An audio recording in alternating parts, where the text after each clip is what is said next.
The story of spaces is the story of the dawning realization of an entire genre of art that hadn't previously been recognized as such. It begins with the struggle of an ad hoc group of artists and community activists in Los Angeles who banded together in 1959 to prevent the city-mandated destruction of Salvatore Diaz Watts Towers, an exhilaratingly impressive series of towers and sculptures that sparkle in South Central LA. At first, this group of enthusiasts, organizing itself informally as the Committee for Simon Rodia's Towers in Watts, believed that this public artwork was unique in both aesthetic and in genre.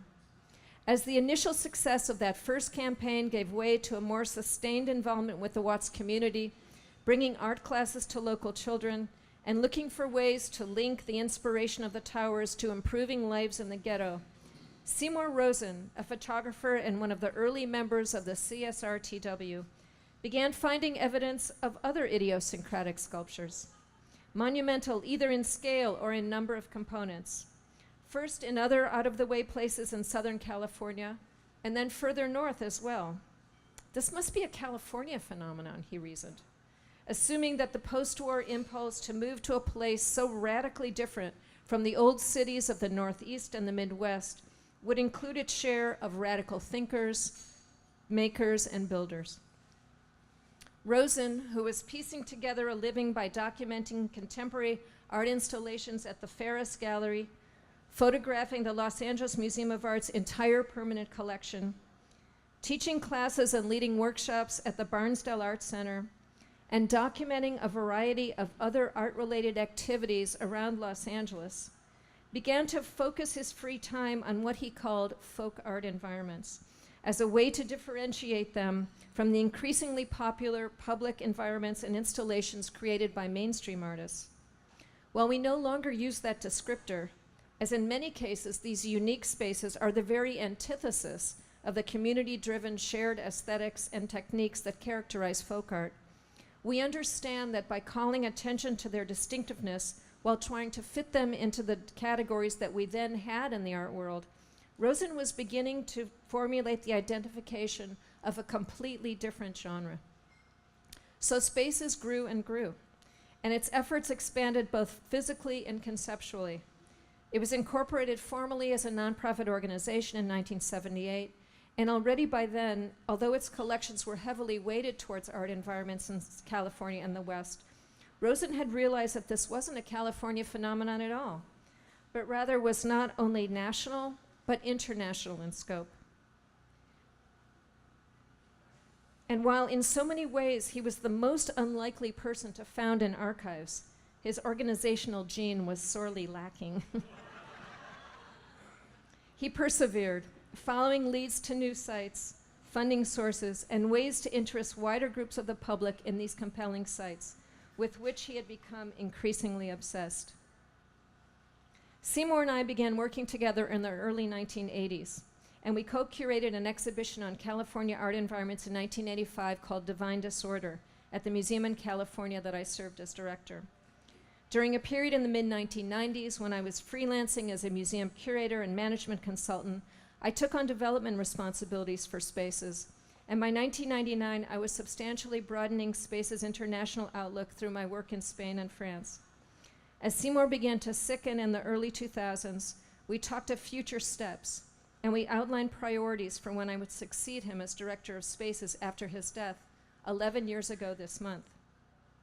Since the end of 2012, when the Spaces website, an initiative of the current Board of Trustees, went live, interest in this field of what we now broadly term art environments has jumped exponentially.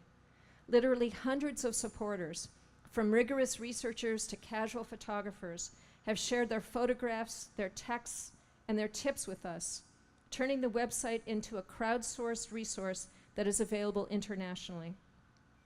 While I have worked intensively with art environments since 1973, I am continually amazed that I learn about new sites almost every day. In one recent week, I received information from New Zealand, from Cuba, and from the Ukraine. As we compile this data, we do further research, and I rigorously edit the text so that they meet our research standards. As of this writing, we have identified over 1,400 art environments around the world, and we have uploaded over 17,360 photographs to our website. As we disseminate this information online, we are also increasingly called upon to lecture internationally, to provide texts for books and journals, and to share our documentation for museum exhibitions, films, and publication projects. Our materials have been utilized by some of the most eminent museums internationally, from Paris's Centre Pompidou to New York's Museum of Modern Art, from the Smithsonian Institution to Spain's Reina Sofia, to Australia's Gallery of New South Wales, to the Collection d'Art Brut in Switzerland. For over the last 10 years, we have supported 97 research and publication projects all over the world. But identifying and documenting these sites is only part of our mission. Advocating for their preservation has been an essential component since those first days in Watts. One of Space's early successes was the 1981 designation of 10 California art environments as California State Historical Landmarks through a groundbreaking application that considered these widely located sites as a whole. And although we have disappointingly lost some spectacular sites to urban renewal, to family disputes, to vandalism, and to zoning laws, we have also had memorable successes, and we can point to successful advocacy campaigns from California to Alabama, as well as a variety of sites in Europe, particularly in Spain, due to my intensive research there over the past 18 years. We want to ensure that future generations have the opportunity to experience these environments firsthand and in situ, enjoying them and learning from their passion, the purposefulness, and the persistence of their creators.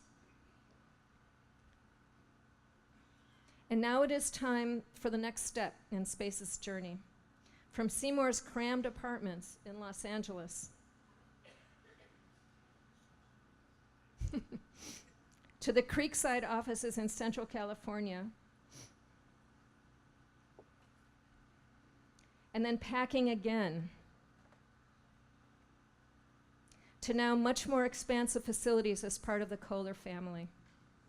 We look back on the arc of how this genre of art, enigmatic at first, became identified as a global phenomenon of idiosyncratic and personal expressivity. How a couple of boxes full of photographs about and paperwork about the Watts Towers have become the repository for hundreds of books, journals, dissertations, clippings, videos, audio tapes, and tens of thousands of photographs in every analog and digital format, docking art environments all over the world. How the efforts of a single photographer transfer to a small team of one full-time director and an evolving but dedicated crew of some 3 or 4 archival assistants who have managed the exponential growth of the archives and so many publication, research, and curatorial projects. And how the efforts of a few committed activists from Southern California blossomed into a worldwide community of enthusiasts eager to share their latest discoveries in a way that treats both the art environments and their creators with the respect, the dignity, and the awe that they deserve. It's been an amazing arc in all of these ways. And we are full of exciting ideas for new research, new projects, and preservation, and for ways to think about and to interpret these masterful and audacious works. We are grateful to the Kohler Foundation for recognizing the value of our work and our collections, and we look forward with our new partnership to accomplishing even greater achievements in the future. Thank you. Thank you.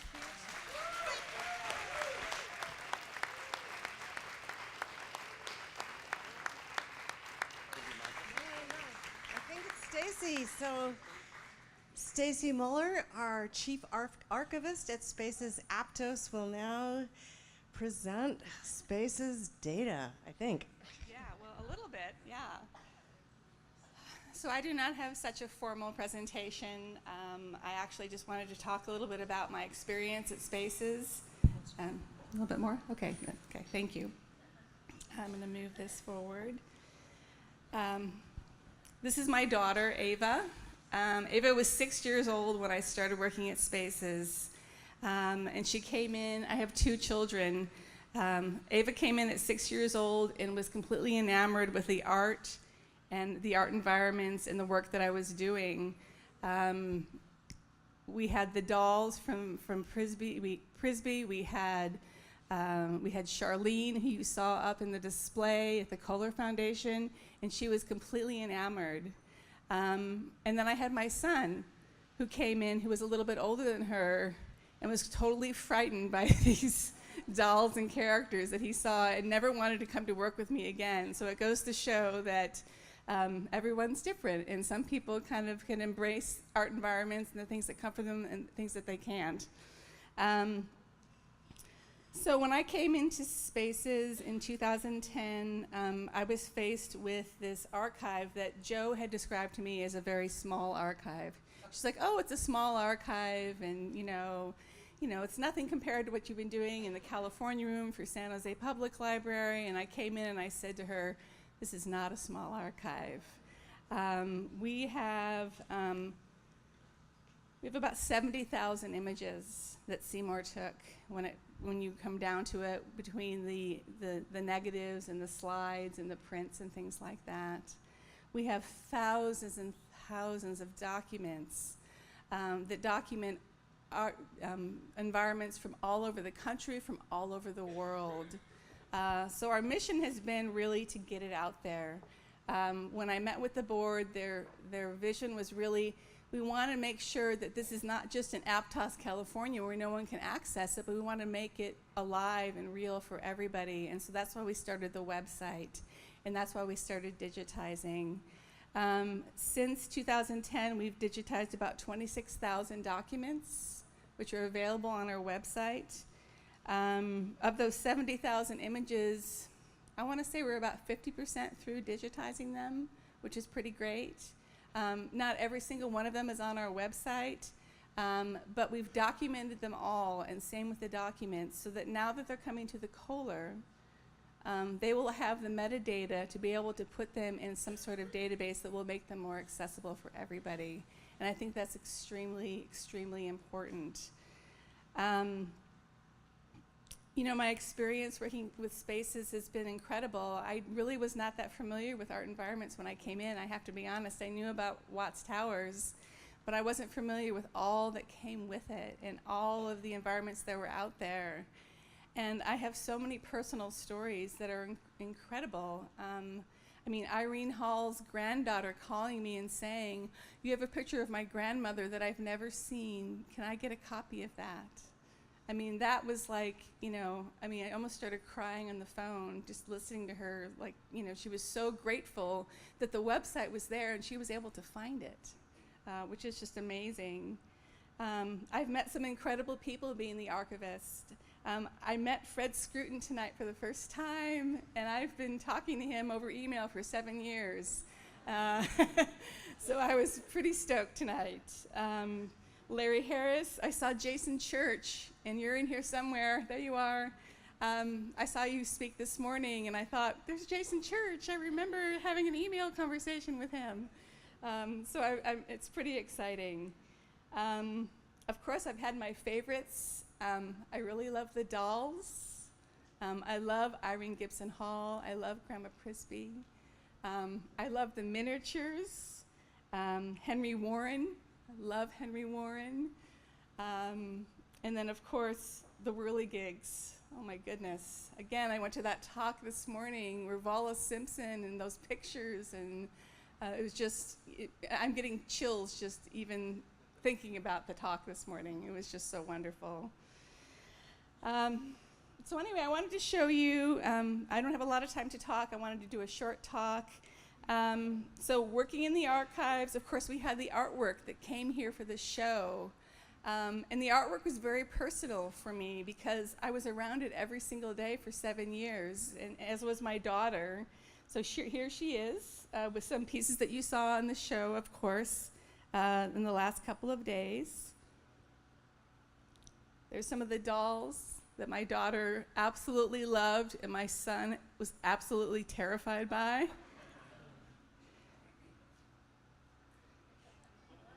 This is my daughter and Sonia, who works for the archives. And this is Bruce, who is not in the show, but Bruce is a mannequin that shows the tattoos, the tattoo art. We were located, we just moved, but we were located at the top of the stairwell, and I used to keep the door open, and everyone would see Bruce when they came to the top of the stairs. And many people were very frightened.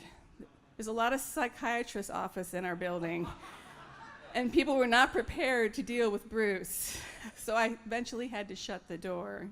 But Bruce and I had a very close relationship.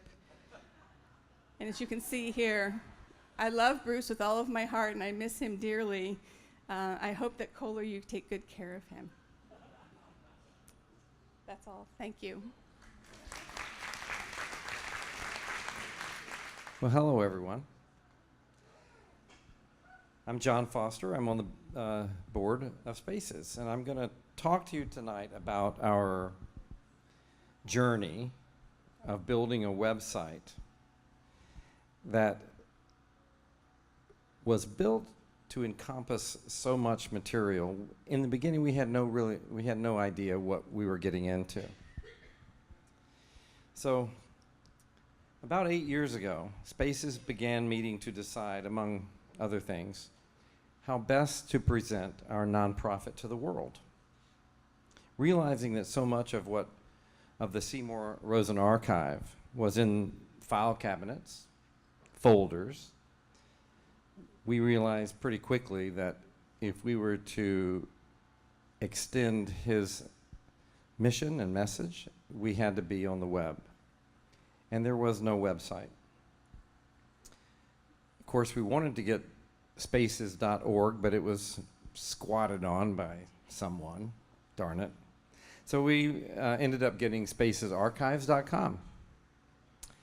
So in 2010, seems like much longer time ago than that, we partnered with an award-winning design firm to work with us to plan, develop, and implement a website that would be flexible enough to continually add new art environments as they were discovered through the years.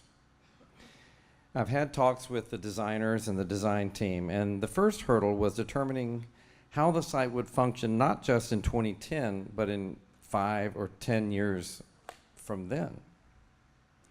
So in terms of background, designers looked at numerous existing sites, and there are some people like Larry Harris, who was out there early. Hats off to him. Kelly Ludwig was already up with her website. And another site they looked at was Atlas Obscura, which was a worldwide site and pretty amazing for unbelievable information on unusual places in the world. So in the beginning, the design team started with 80 sites. Just 80 is what we fed them in the beginning. And eventually that doubled to 150, and all with very crucial information. So I'm going to sort of take you through this site. Now, I will tell you, I am a Mac guy, and this is a PC, so if I do something weird, you'll understand I'm in new territory. It's not too bad. We developed a site that was searchable in many different ways. For example, we determined that if you wanted to explore an art environment, you could search the online collection here, you could explore by map, submit an art environment, or browse environments by type. And also in the beginning, I remember the designers talking about wanting it to be something of a sort of a wiki approach in which people could submit art environments and things that they have discovered, and it would be a real fluid, ongoing thing. But that didn't quite work out because there's not a lot of us out there, really. So, but let's take a look here at searching the online collection. So archive. We currently house information on over 1,400 art environments from all over the world, and currently, right now, there are 768 art environments in the online collection. I have to say that I'm just going to say this now before I possibly forget, for just reasons of stupidity, to say that I don't know what we would have done without Joe Farb Hernandez as executive director. She has been involved in this for so long, and she knows this stuff intimately. And she was involved in this stuff when I was still wet behind the ears. I'm not saying that I'm older than her or she's older than me, but I'm just saying she's been in this a long time, way before a lot of people. And she worked closely with Seymour. So I just have to give a shout out to her. I don't know where we'd be without her. So we can search by keywords and or review all art environments. We go back to that, and let's see where we are. We can explore by map.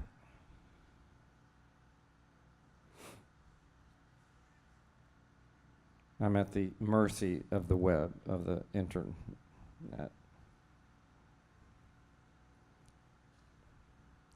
So we can enter a location or click on a particular place, and you can see what's going on anywhere. So this site is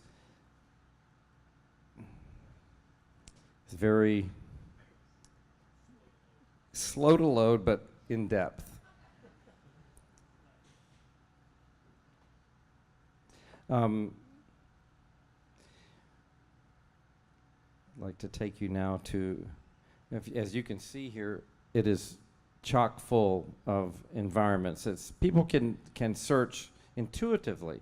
They may see an art site and go, this looks interesting. I think I'll check this out. And here we are at Kim Fahey's Phonehenge, which we heard about today.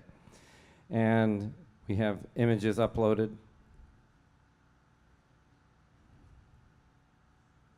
Where people can leave a comment and about the artisan site, and there is a place for discussion as well.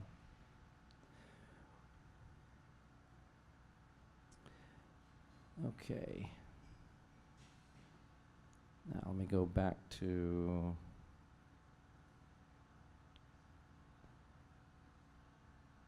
under resources.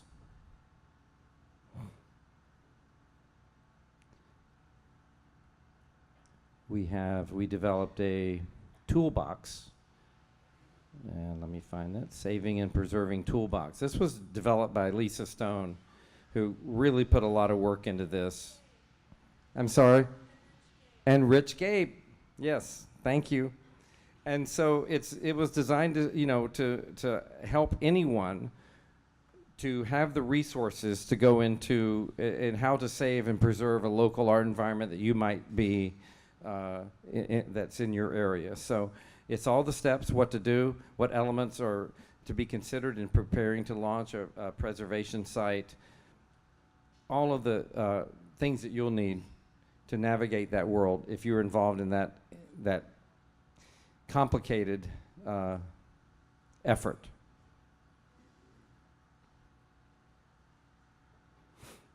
So it's very thorough, and they spent a lot of time on that. And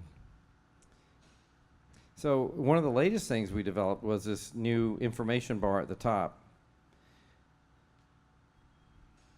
So here we can launch new information that's very timely. For example, we are at this moment searching for a new media and communications director, coordinator. So this is that information that is there. You can also check the blog. So here's a very timely piece about sustainability in Marin County. Videos are uploaded.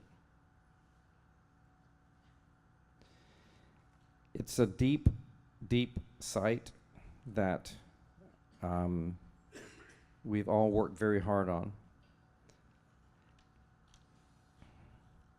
We're going to really miss our media content director, Jenna Joy Jameson, who's stepping down, and so we're looking for a new person. We'll really miss her. And so we began this effort 8-9 years ago with just 100 art environments. Now there are over 750 sites with essays, information, multiple photographs, data of all kinds, and over 17,000 photographs are part of this website. So go to spacesarchive.com, .org, excuse me, and see and check us out. Thank you. Okay, well, you see who I am. I have no pictures of me kissing anything. I am the junior member of the Spaces Board, and which I guess qualifies me to try to look forward to the future a little bit. Although first we need to set the scene a little bit. I think, and we've seen a lot of this today, this week. We like to think of environments this way or this way, thanks to the Kohlers. We can. Or this way, Coral Castle in Florida, also very well preserved, a very pleasant place to visit. Unfortunately, not all environments get the same loving care. So often they can look like this, which is Margaret's Grocery, which has been getting a little bit of attention recently, which is great. But they can also look like this, which is the E.T. Wickham site in north central Tennessee,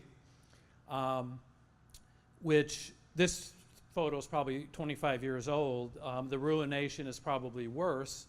But it was really one of the most beautiful environments I've ever visited, and also one of the saddest places anywhere I've ever visited, partly because of the ruination, but quite lovely.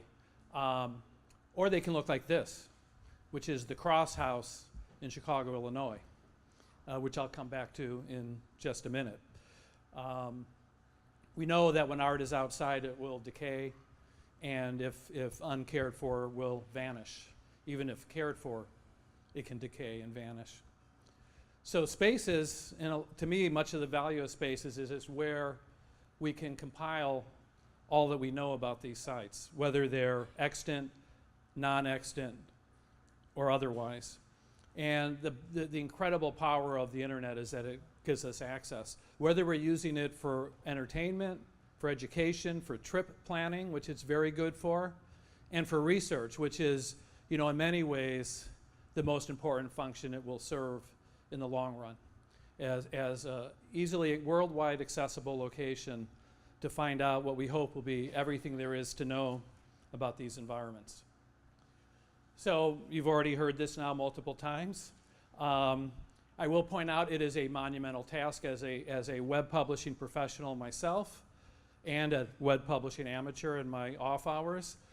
The amount of work it takes to just put up a handful of photos on the internet is much more than you would ever imagine. You can ask me or Kelly Ludwig or Larry Harris or any of the Spaces people afterwards. Much more time consuming than you would think. Doesn't matter what tools you have available. And I think it is a testimony to the organizational skills and the diligence of the team at Spaces that they've been able to do this. It really is extremely impressive, which is relevant for the future. But we know the work isn't done.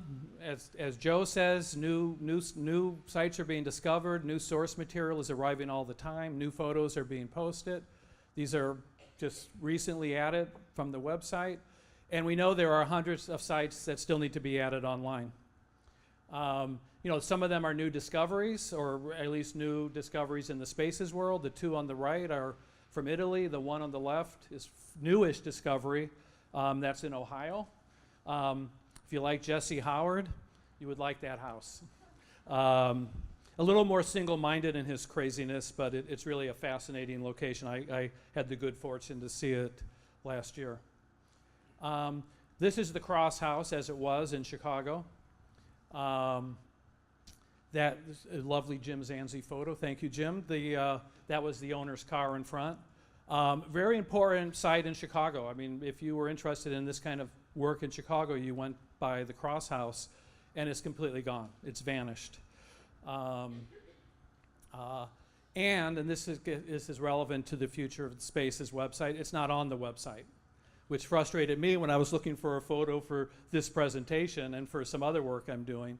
And it's not the only site that's not on the website yet. And it's not due to lack of diligence. It's due to it takes time and effort, and they haven't gotten to it yet. And there are other sites that are still around, or sites that are lesser known, like this whirligig garden in front of a house in San Diego that is, you know, I've never seen anyone really write about this. There's handmade stuff as well as the commercial whirligigs scattered through that yard. You know, now these sites may not all get this kind of treatment that the watchtowers get. I mean, this is, you know, there's a reason why there's thousands and thousands of documents to be digitized about watchtowers, but they all need to get our attention. And even many of the major sites that are already on the Spaces website, there's a lot more depth that we can go to. There's a lot more material that can be added about those sites. And again, it's important if you view this as a tool for research in terms of being comprehensive and as complete as we can make it. So that's part of the future. And then just to add to the burden, the other part of the future is, and there are new ways to document them. This showed up fairly recently, I think, which is a virtual tour of Pasaquan. You know, using immersive video, you know, relatively new technology. God help us, we're going to start hearing about the need to do augmented reality, media, and all the rest. But the point is that the work of Spaces, as enormous as the work that has been done to date is, there is an equal amount of work that needs to follow. So when we look at the future we hope will be, and needs to continue to be, enriching the website and continuing to add to the kinds of content and to the comprehensiveness of this website, so that if you're looking for any environment in the world, you'll be able to find it in this location. And you know, I'm very confident that under the Kohler Foundation and leadership, that this is what we will see continue, the same good work that we've seen the last few years. And with that, I am done, and I will turn it over to Lisa. Thank you, Bill. That's me.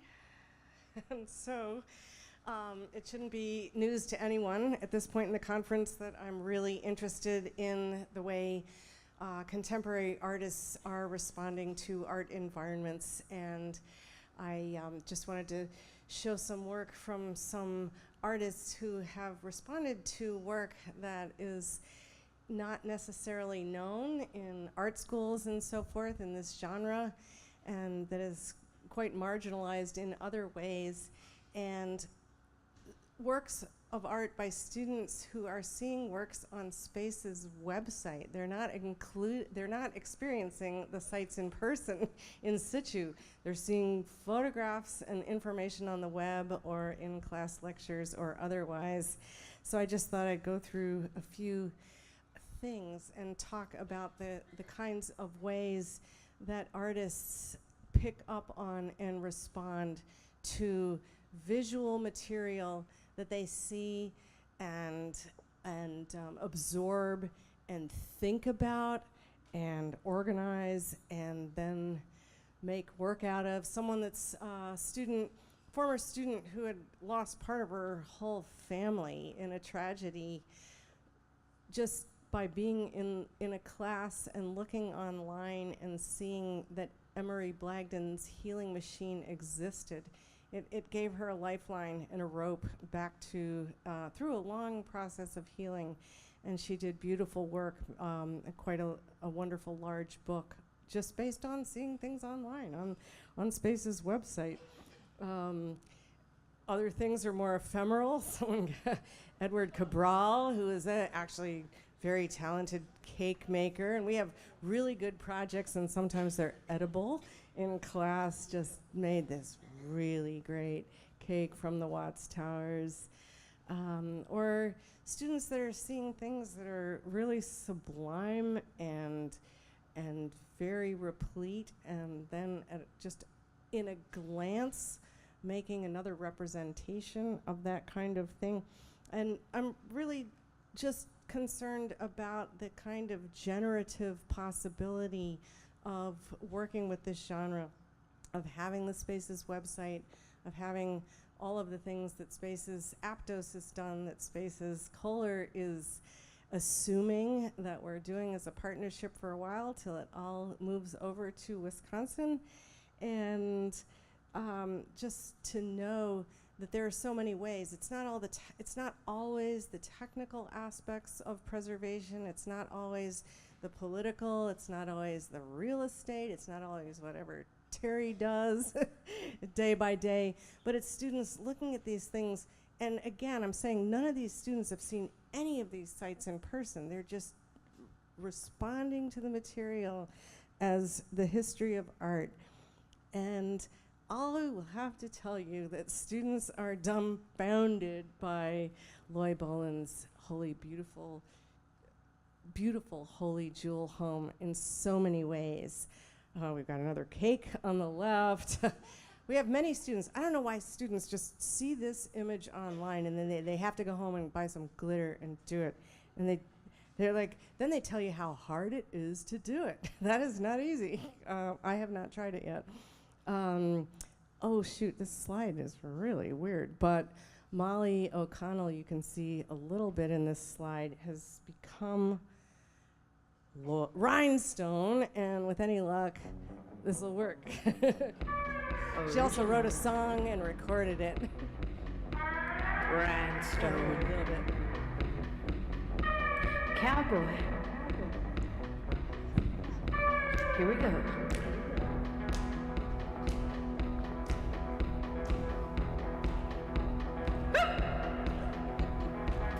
Now what we got here is a tale about Loy Boland. A man with sorrows thick and joys all but stolen. Perhaps Newdeer Glen gave him the idea. A way to make things right, to take the wheel and steer. He'd seen the darkened life, been swerving down with strife, starting to lose his grip, way down in Mississippi. Armed with glitter and glue, he knew what to do in a suit of stone. He'll build the Holy Jewel home, shimmering walls of green, red, yellow, and Okay, we coarse can't blue. listen to the whole thing because You I'm not swear allowed you're to take more swimming than in a 2 whole- minutes, and I already have.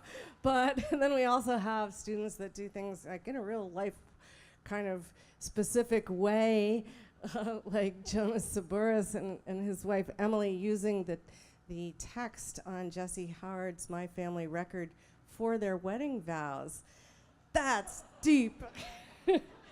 That's beautiful, and that's Alex in the background.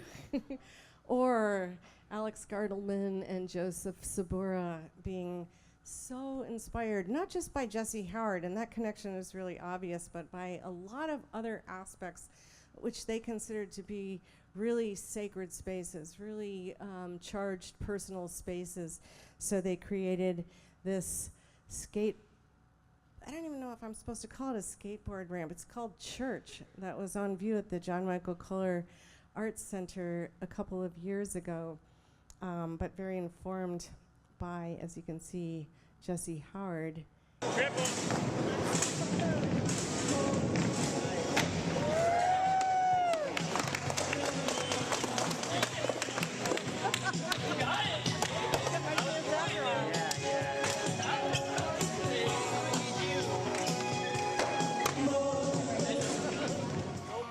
So you actually never know where anything's going to go or what's going to happen, but the joy of having access to this material and having really deep access to excellent high-end information about the material which the Spaces website has strived to present is just so exciting.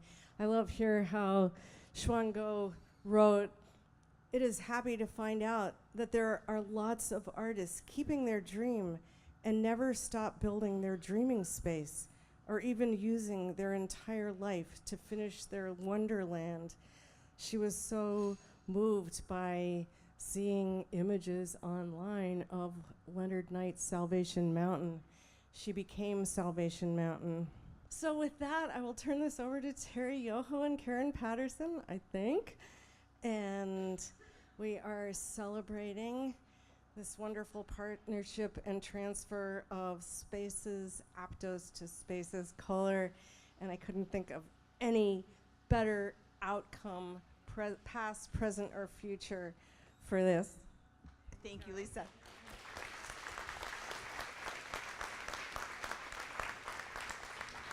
Well, a huge thank you to the board and the staff, and of course Joe Farb Hernandez, for what you have built from Seymour's dream. It is an amazing thing, and we are honored and humbled by even being considered to be the new home for Spaces.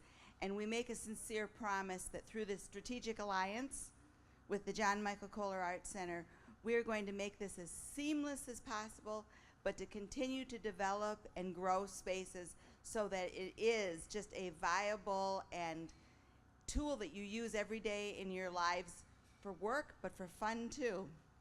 So we would like to raise our glasses. Well, okay. I do want to say that this has been an excellent conference of the most wonderful weirdos I have ever been the pleasure of knowing. Yes. And I just want, in honor of Spaces Archive and in honor of the inspiration and the dedication for the documentation of art environments, let's raise our glasses to the wonderful weirdos that we are. So I've been asked to say just a few closing remarks tonight to get out of that. My name is Sam Gatmar. I'm the director at the John Michael Kohler Art Center. It has been so wonderful to be with you tonight and the past couple of days. In fact, thinking about how I might frame my feelings about just being together last night as I was trying to go to sleep, my head just so full of ideas and stories and wonderful times with people that I'd admired but never met, and people that I had only just met and immediately came to admire. I remembered a story a friend told me years and years ago. He was in the theater, and on one summer, he went to South Dakota to direct one of the passion plays that are done in South Dakota, the plays about the crucifixion, the death and resurrection of Christ. And he told me how the climax of the play was always the moment when Christ was on the cross and he's expiring, and one of the Roman soldiers reaches up with a spear and thrusts it into Christ's side and brings the whole drama to a climax and an end. And of course they had a prop spear with a spearhead that would retract into the shaft of the spear while spurting out a blood-like substance that made it all look realistic. So there's Christ on the cross one night, and he's expired, and the Roman soldier has a spear, and unfortunately he's grabbed the wrong spear and reaches up and gives it a thrust, and the actor playing Christ comes to life and says, "Holy cow, I've been stabbed!" And the poor Roman soldier, the man playing the Roman soldier in the spirit of the show must go on, looks up and says, "Yes, Jesus Christ, you have been stabbed." And he never told me about it, but I always imagined the scene taking the man who played Christ to the emergency room of the hospital. I mean, maybe he had to wait there for a while in his robes and crown of thorns, and maybe somebody asked him for healing while he was there, or can you imagine the moment when the doctor said, "You're going to need some stitches, but it's going to be okay"? I mean, it's just... So anyway, thinking about that and about how all those people handled that unexpected scene, I thought of how the unexpected is such an integral part of the work that we do, and how all of you not only handle that well, but seek it out with open eyes, open minds, and open hearts and with a deep commitment to preserving this work, making it available to the world, because it has such value and it's had such meaning for us. It's been so wonderful to be together, to be around people who I don't have to explain what an art environment is to, or explain what a self-taught artist is, and to hear your conversations and your enthusiasm. It's just been such a meaningful experience for me that I won't forget, and I'm so grateful that you've been here. So thank you all for coming.